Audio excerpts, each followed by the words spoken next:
It's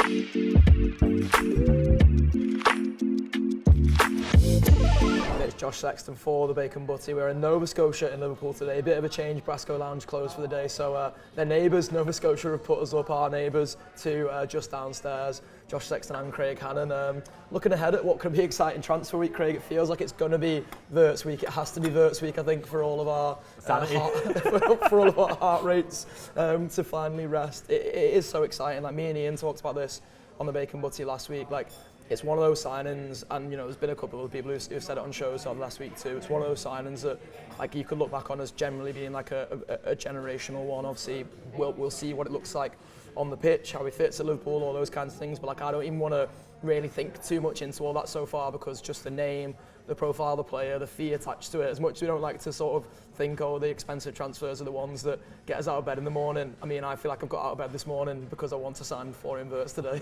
Yeah, it feels like the kind of signing that, like, when I was growing up, United would make, and then as I got slightly older, Chelsea would make, and then as City got money, City would make, and it was never really Liverpool. And even during sort of Jurgen Klopp's time, Thiago feels like the biggest, but he's 29 years old, it's 30 million. This is and will be one of the biggest transfers in Liverpool's history when it happens. And to sign a footballer who is seen to be generational, that is the word that it's bandied around a lot in football, isn't it? But like, it only seems to be with, like, Yamal and Bellingham and players of that stature, and that's where Wirtz sits. He is a top 20 footballer in the world.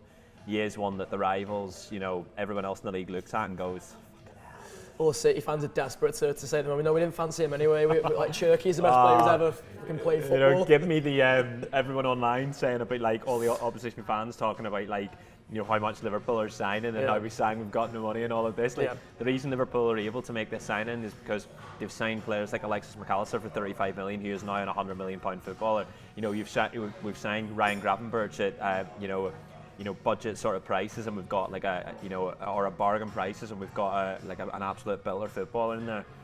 So we're able to make these signings with the ones that are transformers, and this very much has always been part of Liverpool's strategy under with Michael Edwards at the top of it, because we've seen at different times when Liverpool can make a move that they feel takes them up a level, whether it's a high amount that's being asked for.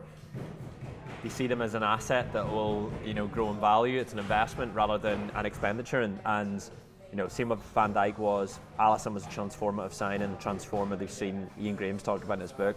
This feels like the next one. Yeah, absolutely. And that's the thing. Like, listen, the opposition fans are always going to crow on me. I hope we sing that song even more next season. To be honest, I want to sing in the Reds have got no money, but we'll still win the league every single opportunity we get.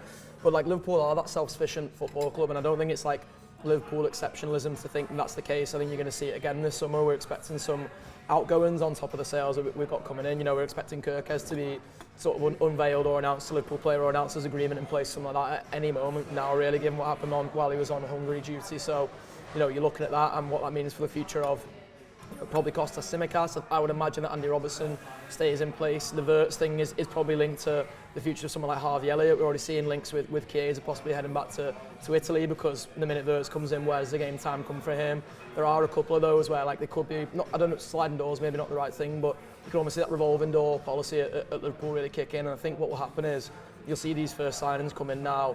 There'll be that break for the Club World Cup where the transfer window randomly closes again, and then once it reopens again, I think Liverpool make some serious sales in the second half. Yeah, Liverpool have been a brilliant selling club over the years, and obviously that's an important part of their strategy. Look, they've let a few away on a free, but again, that's part of the strategy. You can see their clear sort of policies and their values that they hold whenever they're in the transfer market, and that's what I like about it. You can sort of see a coherent plan that's been over years. Yeah, and the lads that let go for free are not £80 million footballers. They're some of like the 20 and 30 lads, which I think you can. I mean, apart from the recent one, but yeah, that was sort of out of their control. I think I think there's going to be a lot of money made by Liverpool this summer in terms of player outgoings, probably to the extent even when you're signing a £120 million footballer, it might be one of those at the end of the summer the net spend doesn't look that high.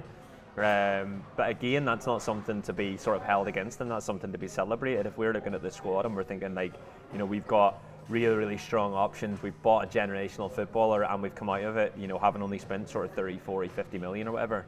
Brilliant. That's the strategy in full flow. That's it. you know, that's the success of it. That's it working well.